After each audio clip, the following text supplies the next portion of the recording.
आज आए हो प्यारे। तो ऐसे मिले जैसे बहुत पूर्व परिचय के हो, नित्यानंद महाप्रभु।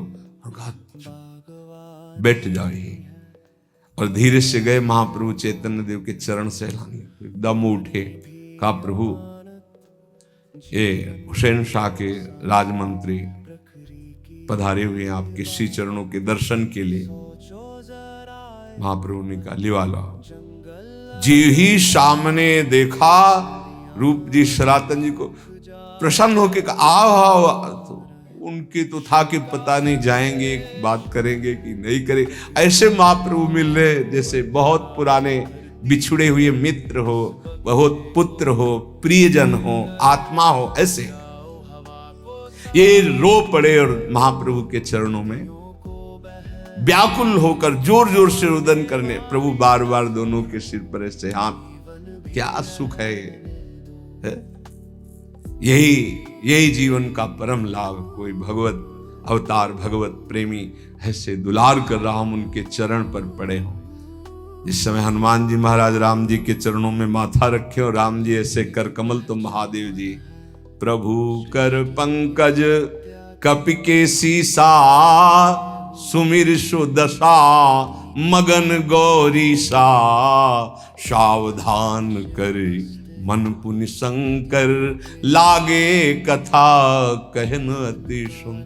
हनुमान जी महाराज भगवान शिव ही है, तो जो सुख मिल रहा है आज वैसे ही रूप सनातन के ऊपर प्रेमावतार महाप्रभु चैतन्य देव का कर कमल और उनका माथा उनके चरणों पर बार बार अश्रुओं से महाप्रभु के चरणों का प्रक्षालन कर रहे हैं। प्रभु चरण छुड़ाना चाहते हैं, बात करना चाहते, पर बार बार चरण पकड़े हुए। करुणा के स्वर में कहा प्रभु मुझ नीच का उद्धार कर दीजिए, प्रभु मुझ नीच का उद्धार कर। प्रभु ने आश्वासन देते हुए कहा तुम लोग अब रुदन करोगे तो मेरे को भी रोना आ जाएगा।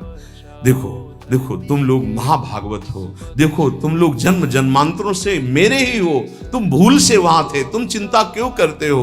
देखो तुम मेरे हो, जन्म जन्मांतरों से मेरे हो। तब उनको धैर्य हुआ, मैं इस समय केवल तुम्हारे लिए आया हूं। ये बहाना बना के कि मैं वृंदावन जा रहा हूं, केवल तुम्हारे लिए आया हूं। महाप्रभु ने कहा यहां मैं केवल तुम भाइयों के लिए, दोनों भाइयों के लिए आया हूं। आज तुम्हारा नूतन जन्म हो गया।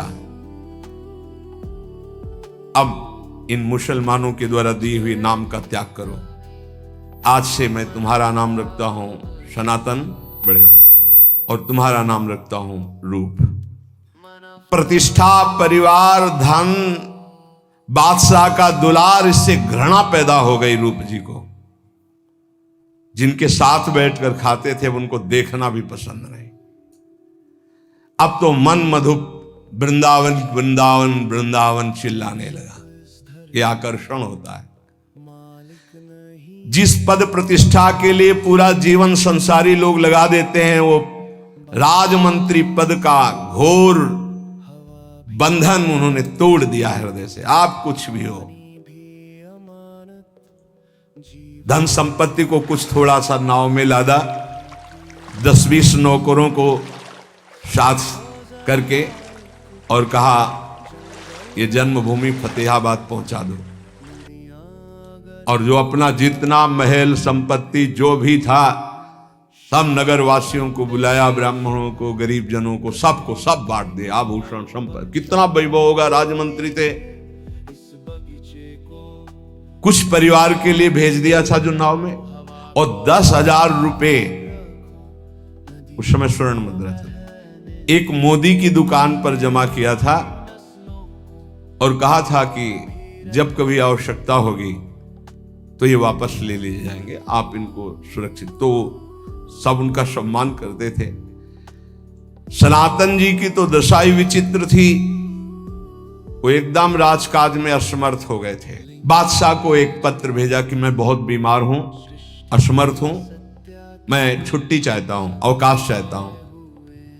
बादशाह ने सुना कि सनातन जी बीमार हैं, दरबार के सबसे बड़े हकीम को साथ लिया और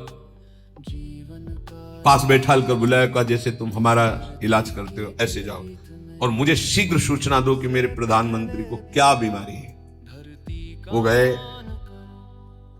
देखा शांत मुद्रा में बैठे श्री कृष्ण नाम जप कर। तो कहा, श्रीमान आपको तो कोई रोग ही नहीं, ना तो चेहरा बता रहा है ना आपका नाड़ी दिखाइए। नाड़ी पकड़, बोले आप पूर्ण स्वस्थ हैं, आपका शरीर में तो कोई रोग नहीं है। बोले तुम बावरे हो, तुम क्या जान पाओगे मुझे कौन सा रोग है, मैं बीमार हूं। बोले प्रभु मैंने ऐसा रोग ही नहीं देखा, कोई भी उनके अंदर रोग नहीं, वो आराम से बैठे हुए हैं, मुस्कुरा रहे हैं। बादशाह बबूला हो गया, वैद्य से कहा हमारे साथ चलो। वो आ गए, वास स्थान पर देखा सनातन जी बैठे और श्री कृष्ण कथा दशम स्कंद की सुना रहा है कोई विद्वान ब्राह्मण। वो आंख मूंदे बैठे कृष्ण कथा में लीन। बादशाह को देखा, खड़े हो गए, सलाम किया, आसन ग्रहण किया बादशाह ने, आप नीचे बैठे। थोड़ा बादशाह शांत होते, बनावटी प्रसन्नता, आपको क्या कष्ट है? मल्लिक महाशय, वैद्य ने तो कहा कोई बीमारी नहीं। श्रीमान कुछ अंदर की परेशानी, वो मैं आपको नहीं बता सकता हूं, वो आंतरिक तबीयत खराब है जिसको वैद्य नहीं जान सकते हैं, मुझे जी नहीं लग रहा कोई काम करने में।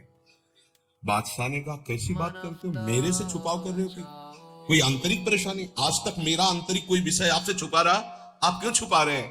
और आप कह रहे हैं काम में मन नहीं लग रहा, तुम्हारे ऊपर पूरा भरोसा है और तुम्हारे ही विधान से सब कार्य होते हैं। नहीं नहीं, ये तुम्हारा प्रमाद है, कोई बीमारी नहीं है। सनातन जी ने कहा नहीं नहीं, प्रमाद नहीं है, ये हृदय की बात कह रहा हूं, मैं अंदर से बीमार हूं। बादशाह ने कड़क कर कहा तुम जानते हो किससे बात कर रहे हो? हम बार बार कह रहे हैं, हकीम कह रहा है आप बीमार नहीं, फिर भी आप कह रहे हो बीमार हो। जानते हो इसकी सजा क्या हो सकती है? तुम दोनों भाइयों पर इतना विश्वास रखता हूं और तुम ऐसे बोल रहे हो, विश्वासघात करना चाहते हो। सुना है मुझे, एक सीआईडी के द्वारा पता है, तुम्हारे एक भाई ने कुछ संपत्ति फतेहाबाद भेज दी और वो बीमारी का बहाना बनाकर भाग गए। धोखेबाजी का क्या रहस्य हो सकता है आप लोगों की? और तुम यहां बीमारी की बात करके राजकाज से। बड़ा नम्र पूर्वक सनातन जी ने हाथ जोड़कर कहा, लेकिन निर्भीक, श्रीमान आप जो समझे, मैं सदैव आपकी हित की कहता रहा हूं, आज तक कभी छल कपट विश्वासघात नहीं किया। पर मैं अब आपसे निवेदन चाहता हूं कि मैं अब कार्य नहीं कर पाऊंगा। लाल लाल आंख करती बादशाह ने कहा क्यों नहीं कार्य कर सकते? फिर नम्रता से उत्तर, श्रीमान मेरा मन नहीं लगता। क्यों नहीं लगता मन? क्या चाहिए तुम्हें? मुझे श्री कृष्ण चाहिए। खुल के बोलो, मुझे श्री कृष्ण चाहिए, अब ये नहीं चाहिए पद प्रतिष्ठा। बादशाह ने झुंझलाकर कहा कि क्यों ये राजकाज तुम्हें क्यों काटने लगा, क्यों ये वैभव काटने लगा? सनातन जी ने कहा मैंने निवेदन कर दिया, राजकाज नहीं कर सकूंगा तो नहीं कर सकूंगा, अब आपको जो करना सो कर लीजिए। सनातन जी का ऐसा उत्तर सुनते ही अपने प्रधान अंगरक्षकों के साथ गए हुए थे, उन्होंने कहा मेरी आज्ञा पर प्राण देने वाले तुम ऐसा उत्तर दे रहे हो? मेरे वेतन भोगी नौकरों के सामने निर्भीक होकर तुम मेरा अपमान कर रहे हो? देखो मैं क्रोध नहीं करना चाहता, अगर क्रोध किया तो तुम समझ नहीं सकते हो मैं तुम्हें कितना दंड दे सकता हूं। चलो तुम्हारा यामन नहीं लगता, हमारे साथ चलो, कुछ दिन के लिए हम ये युद्ध विराम करते हैं, उड़ीसा चलो, कोई मनोरंजन जो तुम्हें अच्छा लगे, चलो ना। सनातन जी ने कहा श्रीमान मुझे किसी काम से चिढ़ नहीं है, मुझे संसार से ही चिढ़ है, ना मुझे कोई मनोरंजन करना है, ना आपका साथ, ना आपका राजपद। सोच समझ कर उत्तर दो, तुम एक बादशाह से बात कर। सनातन जी ने कहा श्रीमान मैंने कोई नशा नहीं पी रखा, मैं खूब होश में बात कर रहा हूं, मुझे पता है कि गौड़ देश के एकमात्र स्वतंत्र शासक बंगाल के अधीश्वर से बात कर रहा हूं, जिसके हुक्म पर अभी गर्दन काट दी जाएगी। बादशाह ने कहा जब जानते हो तो तुम इस भ्रष्टता क्यों कर रहे हो? बोले मैं खूब जानता हूं, सिर धड़क से अलग कराने के लिए तैयार हूं, पर मैं आपका काम नहीं कर पाऊंगा। कितनी हिम्मत भगवान की भक्ति में जागृत हो। बादशाह बहुत क्रोधित होकर दो अपने सेवकों से कहा गिरफ्तार कर लो इनको, हथकड़ियों से जकड़ लो, पर मारना नहीं, क्योंकि इनके जैसा मिलना बड़ा मुश्किल है। महीने 2 महीने जेल की हवा खाएंगे, कष्ट सहेंगे तो इनका दिमाग सही हो जाएगा, अभी राजमंत्री का सुख भोगते रहे।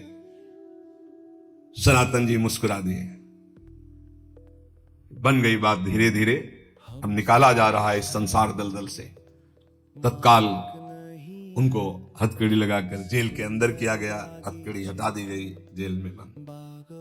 बादशाह युद्ध चल रहा था तो उड़ीसा प्रांत की तरफ